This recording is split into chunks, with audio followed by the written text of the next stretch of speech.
Push play. No, the paranoia is starting to set in. Oh, born for die. Say that there were no entities in here. It must be your mind playing tricks on you, right? But what if it isn't?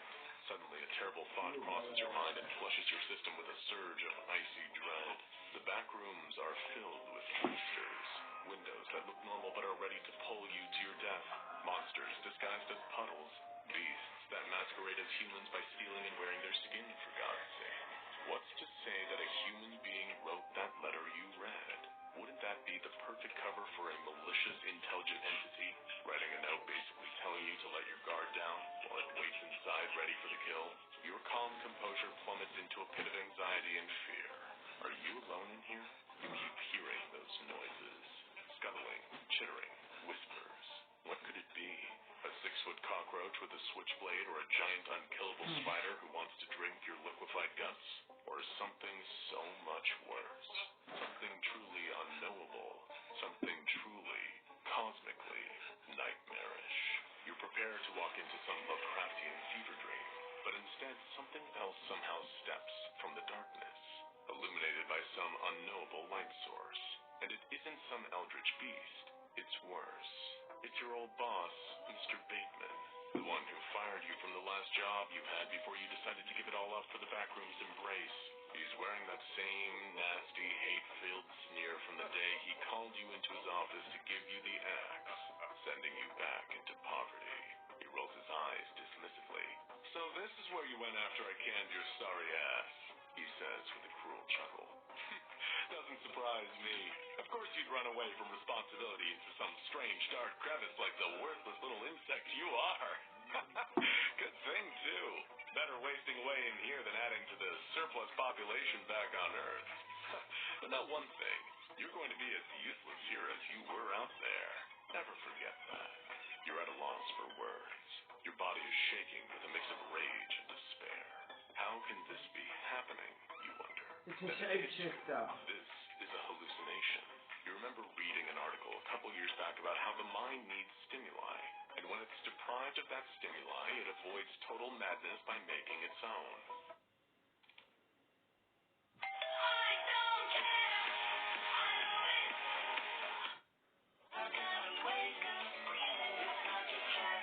Mornings taste better with Nutella. First with subtle auditory hallucinations, and if it persists for long enough, detailed audio-visual hallucinations. Like, for example, imagining your boss berating you in the bowels of the backrooms. It's all just an illusion created by your own mind, though admittedly, that doesn't make it hurt any less to hear it. You push forward through him into the darkness, diffusing him into vapor. But his cruel words and your knowledge that they originated in the depths of your own mind wound you. It's only a few hours of walking in the darkness, feeling along the cold concrete of the walls, that you get another ghostly, hallucinatory visit from the past you wish you could forget.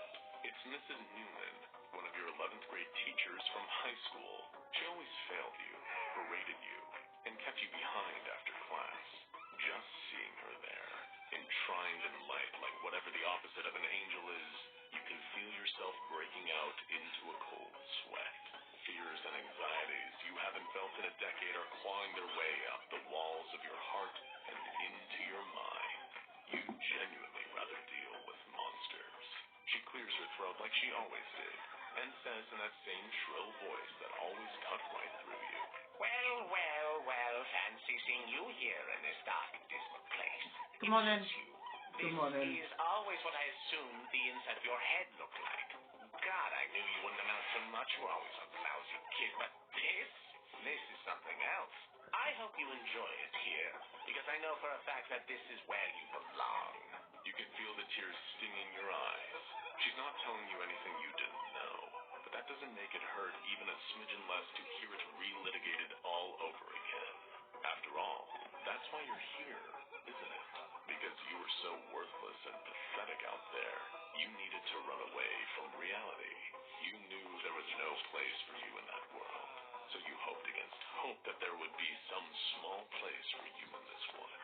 Was there? You do what you've always tried to do, push through the pain and company. It is truly the loneliest place in the world, but that's fine. You lie to yourself. You're used to loneliness, but not this kind of loneliness. Part of you could even pray to run into a smiler, just so you'd have something to keep you company. You'd take attempts on your life over more emotional torment right now. It just hurts too much. It's several hours after that wandering and wobbling through the darkness that you encounter them. The ones that you thought, that you hoped you would never see again. But there they are, emerging from the darkness.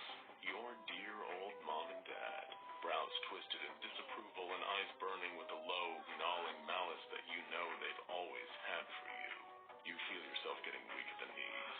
You try to form the words, but nothing comes out. Your fear and horror are bone deep. They speak, somehow using one voice between them. You are nothing. A waste of space. We wish we never had you. You made both our lives worse. Again, nothing you didn't already believe, but to hear it puts you through agony. Every word lacerates you. You begin to sob and just keep walking, having no idea how much time passes. All you can hear is your own crying, bouncing off the walls of all these dark, narrow corridors, and bouncing back to you, like a reminder of just how terrible you feel. This is what you came here to escape, so why can't you escape it here? Your thoughts are finally jogged when you almost trip and fall down the stairs. Shit. Wait, stairs? Does that mean a way out? It's hard to even quantify the relief you feel going down those stairs, following what inexplicably sounds like breaking tides of the ocean down below. But hey, you'll sure as hell take that over the oppressive silence of level 6.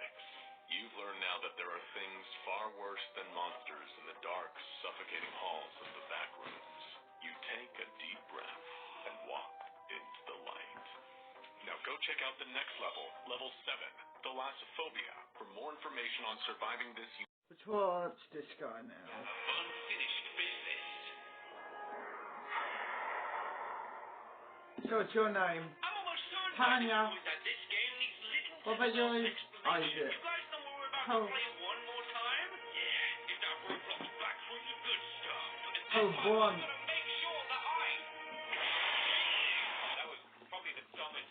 So Isaac, how old you are? So what is going on, guys? 15. Right I here. know you're Welcome 59. back to Terraphobia. Tanya. This is about Yeah, me, I am. and this is where we take this down once and for all. I'm gonna start by just saying, like, thank you guys just for the continued support on the random games I'm playing these days, especially the Roblox guys coming in clutch. Like, you guys are so sick. If you guys missed the last episode, we tackled levels 3, 4, 5, 6, and 7, so we only have 8, 9, and I believe 10 to get done with this. And here's a fun fact: the longer we stare at this menu, the longer we don't get anything done. So you know what we need to do? Yeah, me too. Roblox backrooms. I'm even gonna try and pronounce what I just spelled. Yo, I'd have to say I died. What the heck? Here we go, guys.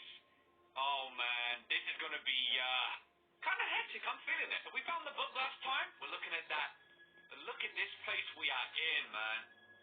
Peeking around that corner is not going to do much. This is a deathly silent zone. Okay. Oh, my freaking gosh, guys.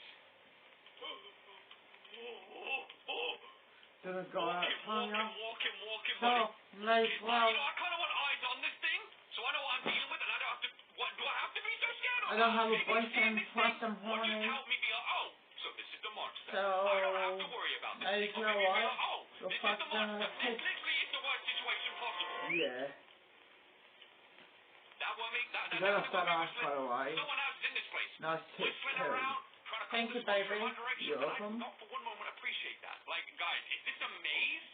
It's some kind of maze. It feels a lot like level 1, where you hear his dangly little toes. So I haven't we had hear a his- dick for a while, so I may as well. Wait, bro, where you Oh, going? good. Oh, buddy, you good? Hey, friend, where you going, man? I'm supposed to be helping this thing. You know, I just want to know what's going on. Please, man, please, I'm getting up. Love you.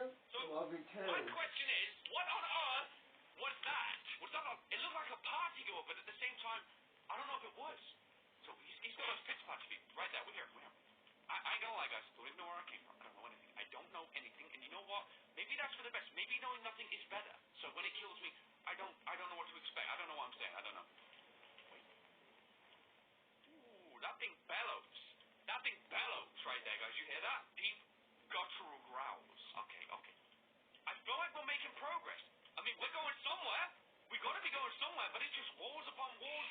Oh, looks like I gotta charge my own phone up real quick. I no time, man. I ain't doing that. I gotta have my silent moments to listen. Hold up. It's coming. I hear his feet. It's gotta be closer by than I think. Gotta be. Are we going to that growler now or what? Because I ain't seen this monster. And I'm kind of liking that so far. There's no way I'm gonna sprint, not once. No way. If I sprint, nothing can... Hello? Hey, who's whistling for me, huh? Keep going. I'm sticking to the edge, maybe a little too much. Oh, hold up. Lots of lockers. A break in the wall. What is this? Wait, what is... Oh, my... I just successfully made it back to the start of the map. I am literally the dumbest person in the world. Here's me. You hear its toes, its unclipped toenails scraping along this floor? Soon to be my skull, no doubt. Right. So, I had figured real quick I need help. Yeah, kind of instantly. Bro, I'm going to it. Do you want me to tell you why? So I know what to expect. So I can scream and have a face to what I'm screaming at. Am I going to regret this? Absolutely. So the corners are not guiding us enough. These corners, they don't lead us to an eventual end. We go this way. We're good. We're doing it. So, cabin's there. Let's go deeper in. It's got to be like this way, right? Oh, man. Because you can hear it scuttering. I ain't running. This room is... Yeah, okay, dead end, great. Love these rooms. Love it when I get sandwiched between absolutely nothing. It's best case. I love this game. Apeirophobia. The game where I poop myself 8 times on camera. That wasn't me. It's being drawn away by someone else. Okay. You know what that sound means, guys? It clobbered my head in. Hey, hands. What was that? What the freak was that? Do I wish for a spawn? Get me back in. What's the worst that can happen, right? No blood. What can happen? You guys did warn me about this level. You warned me that this level was one of the terrifying ones. Okay, we need that. Can I have my camera out, please? How do I get my camera out? Actually, I don't know how I equip my camera. I don't know. Is it dead? Okay, there we go. All right, we got picture again. So those guttural growls. If we run, does the monster, run to us as well? I'm hearing his feet. It's definitely somewhat audible. There's something happening here. Now this bends round. So this has to be a new zone. Maybe there's a cut-through point, or maybe there's nothing at all. Bro, I'm done. I'm done with this game. They corner me, and then they blame me. I don't like that. It's a sequence of events. Maybe this is where we go. It has to be. There's got to be somewhere new. So, okay, this sequence here. Am I backtracking to the start again? Am I really doing this? Straight line. Guys, I don't know. I have no idea where I am. It's that type of game. It hits you like that. The moment you walk out, you get a tiny bit disoriented. You are on your own for good. Okay, so we've seen this. I think I'm getting back to the start of the game. If I do this, then at least I know next time. This opens up big time. This is a wide open space. Might be doing the same mistake of sticking to the corners, which might not be what the game wants. But then again, I feel like I'm walking much more than usual. So we make it back. Okay, now we must assess how I'm being so stupid, because this is really embarrassing. I'm gonna try and run. I don't know if running triggers the monster to spawn in or... No, but I mean, I can hear his little toenails chipping away at the floorboards. Have no blood. Oh my gosh. What about... We always go left here. Let's try and take a right. I ain't gonna lie, man. It sounds like it's somewhere over here. It really does. There's nothing here. We've taken a right. That's a dead end. We've got to remember. So we're walking sideways back on track now. That way is where we came from. We hear it. And this, I believe, that leads to a dead end too. So again, not where we need to be. Is this,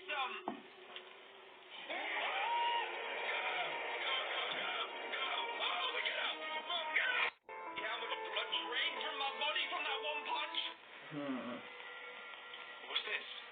Whoa. Okay. Alright, this is new. What the freak? Vine moon? Bro, why do you hit me? It's running. It's freaking Guys, it's running. Oh my god, how can I ever leave this if it's in the same room as me? We've definitely progressed, but I don't know where we are. We don't have any time to think. We've got no time to think about where we are, what the consequences could be. We've just got to go. So it's like chair room, sort of chair room. Just go. Guys, I don't know if I'm alone in here. I highly doubt I'm alone in here. I ain't gonna lie, I don't know if I should be running or not. Yeah, I'm gonna run. I really don't know. Look back. This is terrifying. Oh, yeah, lock it, yeah, go. Okay, now, straight ahead is a brand new section to this zone, potentially. I don't know how we even got here. I didn't map this out in my head. So we're gonna start by coming through here. Wait, is that the monster? Wait, lights. There's lights through here now. Hang on a second. This don't help. What the frick? I'm gonna move straight down here. Straight line. Beam it. Straight for whatever we're trying to get to, or get away from. Here we go, another. I'm gonna hop in this a second. If we go straight ahead, that will be a new direction. I kind of want to see if this starts shaking. Is the monster close to us, or do we have this place at the moment to ourselves? Wait. You hear it? There was crying. There was definitely crying happening right there. So someone's upset. Why are you upset in level A of the backrooms? There you go. It went in the room. But what do you see in that? What do you see in that? Is that the right way? Oh, that man ran. That man ran like he had left something in the microwave and put it on for 4 minutes. Hey, he's gone. He's completely gone. That's why he's gone, because there's nothing in this bullcrap. There's nothing in that room. Great.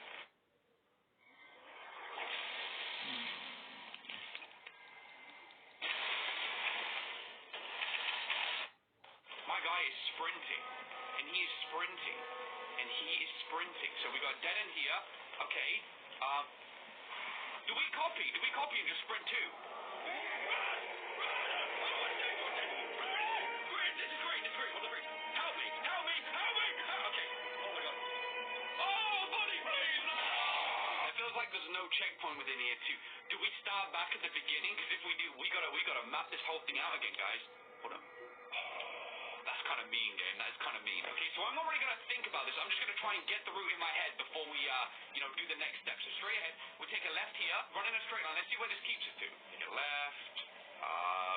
Do we keep going straight ahead here? Maybe? Man, I don't know. I have no idea how I got there. The literal vine boom tells me where to go. That is beautiful.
Oh, whoa! This looks like some PlayStation 4 level graphics. That's crazy. I saw this thing, but... I ain't gonna lie, I can't see it. And I would really like to keep it that way. Where's the locker, bro? Where the freak is a locker in this one? Guys, I've got a problem. So, pausing this game doesn't pause this, and I really gotta pee big time. Whatever that thing is, it sounds big, man. No way, no freaking way. Dude, I'm peeing. I'm peeing, I don't care. I'm turning my light off and I'm peeing. I'm going. Oh my...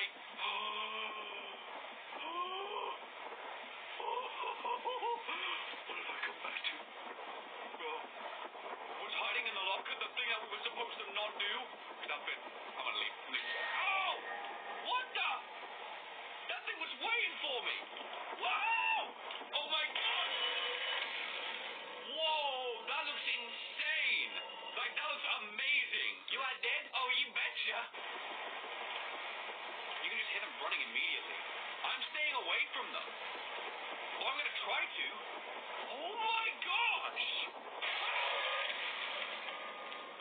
I don't understand. This level is so insane. Out of the bat, I can't get anything working here. What's this? It's like a rooftop. Look at this. The door on this?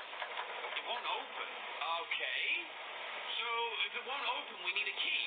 So where are the keys? There must be a method to the keys. Like being able to find them. Are they on the floor or something? Maybe they're just scattered around randomly. Like we just gotta keep our eyes peeled the whole time. Okay, so this is the beginning of the map.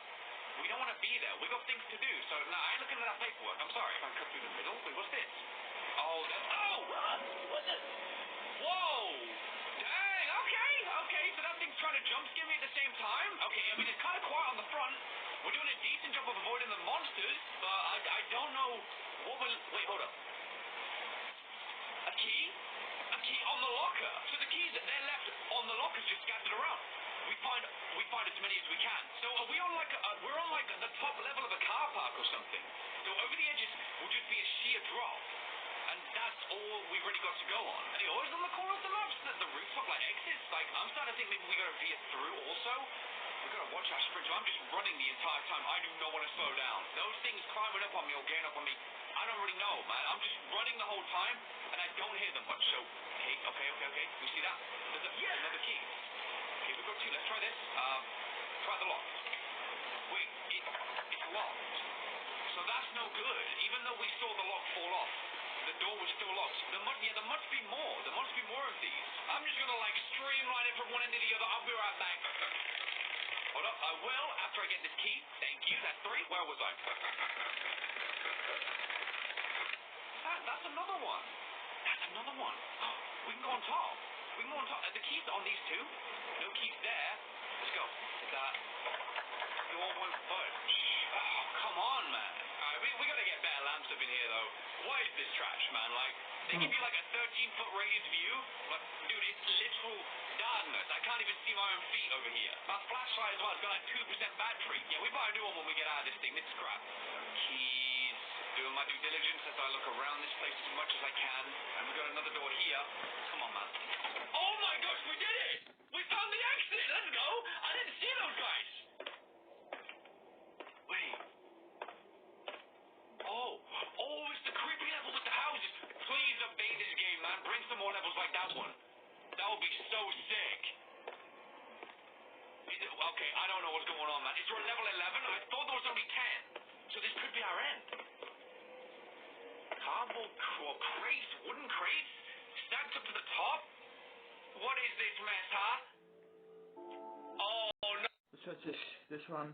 You've turned a corner and Oh, you go on. find yourself somewhere unexpected. The walls are a sickening yellow, and the moist carpet under your feet squishes slightly as you step on it. Above your head, harsh fluorescent lighting hums violently, growing and fading in intensity like the Hey, how much? living thing. You've no Yeah, living I am. reality. Don't put my Accidentally page wander on. where no living Done it. I'll be right back You to enter go. the back rooms, and survival, like sanity, is not guaranteed. You find yourself in level 0 as you enter this strange new reality. What exactly is this place? It's everything you can imagine it is, and nothing you're capable of imagining. It's a conundrum wrapped in an enigma, an infinite bit of space-time that's perhaps been knocked just slightly out of phase with the rest of reality, yet close enough to occasionally pull in the unwary and ignorant. It exists alongside our world, yet beneath and behind it, close enough to mirror it in horrific and mystifying ways. Level 0 resembles the back rooms of a large retail outlet, or perhaps an empty office building. The walls are covered in bland wallpaper with repetitive patterns, and the carpet beneath your feet is always uncomfortably wet and suffuses the place with a mildewy-like smell. Overhead, harsh fluorescent lighting casts a pale yellow glow. Okay, I put it in. Never-ending corridors of empty rooms, a jaundiced quality. And then there's the hum buzz of the lights themselves. It never ends. In fact, the longer you're stuck in here, the more intense the electric noise becomes, before randomly receding only to rise in volume once more. Perhaps it's the sick heartbeat of this 1980s office-scape wasteland itself. You could go in a straight line forever, and if you try to retrace your steps, you'll only turn around to discover that the rooms you've passed through are no longer there. Every time you turn your back, the world seems to reshuffle and arrange itself for no obvious reason other than perhaps to drive you mad. Is this place an experiment of some sort? That would explain the drab wallpaper and sickly yellow lighting, as well as that damned hum buzz overhead. Perhaps this place is meant to test the limits of human endurance. Just how long can the human brain withstand the unceasing onslaught of drab yellow and endless empty corridors? One thing is for sure, if you don't find a way to keep your mind occupied, your brain won't last long here. Humans don't do well when they lack stimulation. Like caged animals, humans kept in solitary confinement gradually lose their minds. It's as if higher brain functions simply shut down from lack of use, reverting an individual to a more primal or even childlike state. This is why many human rights advocates campaign against solitary confinement, and why the CIA and other intelligence agencies around the world use solitary confinement to break the wills of captured spies or terrorists. And here, in the world of the back rooms, losing your mind can have horrific consequences. And please, come on, don't fight me. I can do this job. Don't fight me. We have no input help in the workers. as you'll soon find out. But how to stimulate your mind when the world around you lacks any stimuli whatsoever? Try counting. But you do have to see to your physical needs as well, and that means finding a way out, because level 0 is a void wasteland. Your body will shut down in dehydration long before you die of starvation, and you might be tempted to drink whatever liquid is causing the carpet to be so disgustingly moist. That would be a bad idea, for while the liquid can't be identified, it is definitely not safe for consumption. Your best bet is to find a way out, and you've got two equally terrible choices. The safest is to simply pick one direction and travel in that direction as long as possible, hoping you'll accidentally enter the Manila room. This small room is so called because the walls resemble the color of a Manila folder, and it comes with its own host of problems. But there's a small chance that you'll run into another wanderer there who can help you navigate the back rooms. Your second option is the same way you came in. You'll have to no-clip through this new reality once more. How to accomplish this is a matter of great debate, and often a closely guarded secret. As you likely no-clipped into this space by accident, your best bet is to try to replicate the conditions of your original accident. Otherwise, well, there's a reason the living population of the backrooms is so small. If you manage to get out of level 0, though, congratulations, your odds of survival have temporarily improved dramatically. However you got here, you now find yourself in the midst of a large, sprawling warehouse. The floor is cold, hard concrete, and puddles of water seem to randomly form from no obvious source. Long hallways intermittently intersect large open spaces, though these lead to nowhere in particular. The random floor plan repeats itself into infinity. Sometimes you can find a staircase or an elevator, and thanks to the light that casts the whole world in jaundiced tones.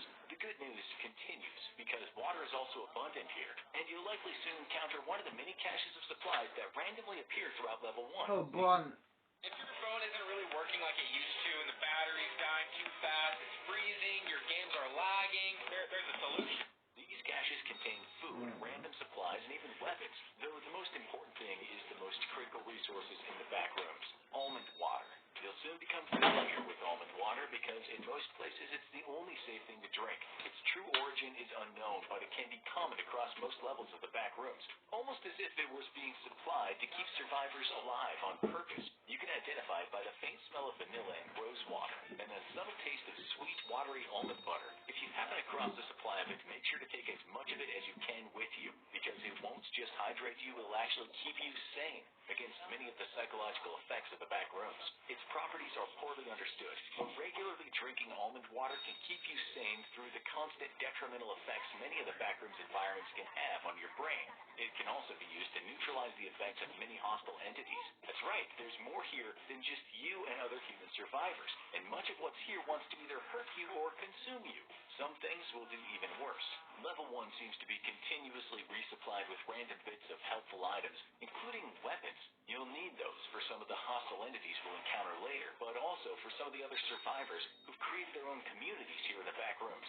Don't count on anything you leave behind to still be there when you return. Expectedly, if they fail completely, you'd better run toward the nearest lit area, because the darkness doesn't just consume anything left behind, it spawns any number of hostile entities who will be looking for their next victim.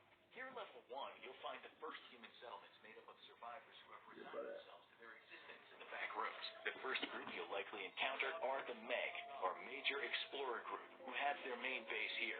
The Meg are a militant group, but dedicated to the safety and protection of any person who finds themselves accidentally no-clipping into the back rooms. They're typically happy to welcome new wanderers in, and just as happy to take you on board and have you join one of their security teams. It's highly recommended that you do, because there's safety in numbers in the back rooms. In level 1, you'll also find the first real human settlement, Trader's Keep. This sprawling city of refugees is made up largely of members of the BNTG, or the Backrooms Non-Aligned Trade Group. This faction seeks to engage in trade across the Backrooms verse, procuring supplies and rare curios that can either turn a profit or aid in the survival of the few stable human settlements that exist here. Another major feature of level 1 is Tom's Diner, a friendly enough social club where you can get a tasty bite to eat courtesy of Tom, a former chef who accidentally no-clipped into the back rooms. Here you can also socialize and learn of news from other levels across the back rooms, as well as pick up plenty of rumors about how to return back to the real world. Don't take much stock in these rumors, though. To date, nobody has managed to return home after crossing over. Enjoy the friendly atmosphere while you can, because there's few friends where we're going as we delve deeper into the back rooms. You might find yourself leaving level 1 by accident or on purpose. A common exit is to find yourself in level 2 after making your way down a particularly long hallway, though you can also crawl through a hole in the wall and wind up in level 19. For now, though, let's move on to level 2. When things get dark in level 1, you're in danger. But now that you've entered level 2, you better be prepared for your first real brush with entities of the back Here you go. rooms. Here's a Some picture. people no-clip straight into levels 1 and 2, Let's but eat. most simply exiting in their parks. God damn, you know how to cook pie now. Thank you. You're welcome. What's going on at the parks, although he says he doesn't expect it to be simply a criminal matter. Skeptics have called his investigations overly theatrical and accused him of trying to create a conspiracy where there is not one. But one thing is for sure, the disappearances he spotlights are real. Some might be criminal cases, some might be tragic accidents, but if there's a connecting factor, no one knows what it is. Sometimes the most terrifying thing of all can be the human body. Number 8, locked-in syndrome. By all accounts, the patient seems dead. There's no sign of movement, they're not responding to any questions, and they don't seem to respond to physical stimuli. Yet their vital signs are strong. The likely scenario, the doctors assume, is that they're in a vegetative state, physically alive but with no higher brain.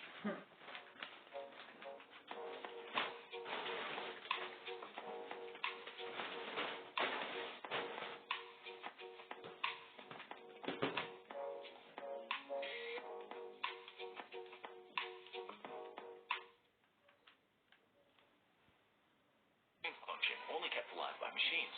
But what doctors can't tell is that inside the person is fully conscious and aware of everything going on around them. And inside they're screaming for help. This is reality for someone suffering from locked-in syndrome, a terrifying condition where cognitive function is completely intact, but the body is almost completely paralyzed, with the only physical movements usually preserved being the ability to blink and move the eyes up and down. What's worse is that these are both movements that could be mistaken for involuntary reflexes, which raises an even more frightening prospect.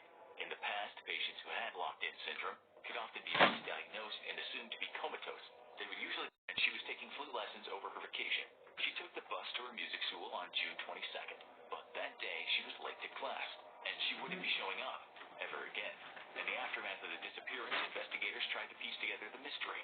Her older brother Pietro often accompanied her on the bus, but he was too busy to go that day, something that has haunted him for decades. Her family said they received a phone call from her, and it was the last time anyone heard her voice.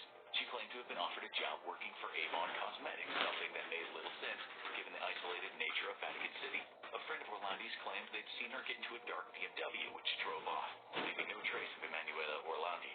The police investigated, getting tips from various sources that they had seen Orlandi around Italy. One claimed that she had even run away, while others said she had changed her name. The Pope even personally got involved, pleading for her return. But what actually happened to Emanuela Orlandi? Many theories emerged in the decades since, few of them good. Less than a month after the disappearance, a Turkish terror group supposedly claimed responsibility, demanding the release of a gunman who had attempted to assassinate the Pope. Others pointed to possible links to organized crime. Orlandi's father, who had access to billions of dollars in his role at the Vatican Bank, would be an inviting target for blackmail by the mafia, but kidnapping someone from under the Pope's nose might be a bridge too far for the often devout Italian mafia. Others pointed to a darker secret, notably the controversial exorcist Father Gabriele Amor, who claimed a Vatican sex conspiracy might have been involved in the kidnapping. Orlandi might in fact never left the Vatican, but almost 4 years after she vanished into the night, the case is not giving up its secrets so easily. Sometimes the mystery is easier to unlock, but no less chilling. Number 6. The murder of Kim Wall. Swedish freelance journalist Kim Wall was never one to back away from the story, and when she got the chance to interview one of Denmark's most eccentric citizens, she was not going to say no. Peter Madsen was an entrepreneur with a fascination with rocket fuel and homemade submarines, and he wanted to invite Wall into one of his submersibles, the pint-sized UC-3 Nautilus. It was a tight fit, and going deep underwater in a homemade metal box with someone you barely know seems like a recipe for disaster, especially as she was planning to move to Beijing only a week later. But Wall's journalistic instincts told her there was a story to follow, and she met with Madsen on a moment's notice to board his submarine and head to the deep. The ship would never resurface, and soon Wall's story would be on the headlines around the world. But this was only the beginning of the story. Wall's boyfriend called the police that night to report her missing, and the next morning the ship was found floating in the water. Madsen was rescued from the water and claimed he dropped Wall off safely, but soon admitted that she hadn't survived the trip. He claimed that she had died in an accidental fall and he dumped her body at sea. He was charged with manslaughter, but a few days later the disturbing truth would start to come out. A bicyclist discovered parts of Wall's body on a beach, and more body parts started washing up around the area. Most disturbingly, when police investigated Wall's torso, they found evidence that she hadn't died in an accident. Her body was covered with 15 stab wounds. It was clear she'd been murdered, and there was only one suspect. What was behind the madness of Peter Madsen? The Danish millionaire was known to be unusual, but when police charged him with murder and dug into his past, they found he had a morbid obsession far beyond what they feared. For one thing, his internet history was full of videos of people being killed in horrible ways. He was soon convicted of murder and sentenced to life in prison. But a maniac who kills someone on their homemade submarine isn't going to be contained easily. In 2020, he attempted an escape from prison by claiming to be wearing a bomb belt and holding a prison psychologist hostage. He's considered to be one of Denmark's most dangerous living criminals, which made it all the more shocking when he got married behind bars to an admirer in 2020. And we hope they're not planning any underwater trips together. It wasn't the only recent nightmare on the high seas. Number 5. COVID-19 pandemic on Diamond Princess. Cruising on the high seas. Is there a better vacation? Everything's under one roof, the food is all you can eat, and there's never a shortage of things to do even if you don't want to take the off-boat excursions. That's the kind of relaxing vacation people were expecting aboard the Diamond Princess, a British-owned luxury cruise ship that set sail in early 2020. They probably weren't paying attention to the news, as the mystery disease COVID-19 was starting to ravage the world, and it was soon going to hit home. The ship set sail on January 20th, 2020 for a round-trip tour of Southeast Asia.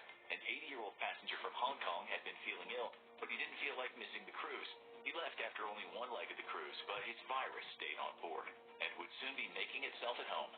But the real trouble was yet to come. It was February 1st when the ship arrived in Okinawa, Japan, and the staff received dire news. The old man who had disembarked had tested positive for COVID-19. The ship was quarantined at port, but on board everything seemed normal. Facilities like fitness clubs and theaters remained open, and people bellied up to the buffet. When the ship returned to port again, it was quarantined for a second time, but this time they wouldn't be getting out nearly as easily. Officials from Japan's Ministry of Health boarded and began to test people for COVID. Sure enough, a full third of the people tested were positive, which meant the virus had already been spreading on the ship for a while. There were 3,700 people on board the Diamond Princess, and Japan quickly decided to quarantine the entire ship for 2 weeks. Those who wished their holiday would go on forever got their wish. The Diamond Princess would become the first major flashpoint for the COVID-19 pandemic, and over the next few days, hundreds more cases of the virus would be detected. At this point, no one knew much about the virus, and there were a few ways to treat it.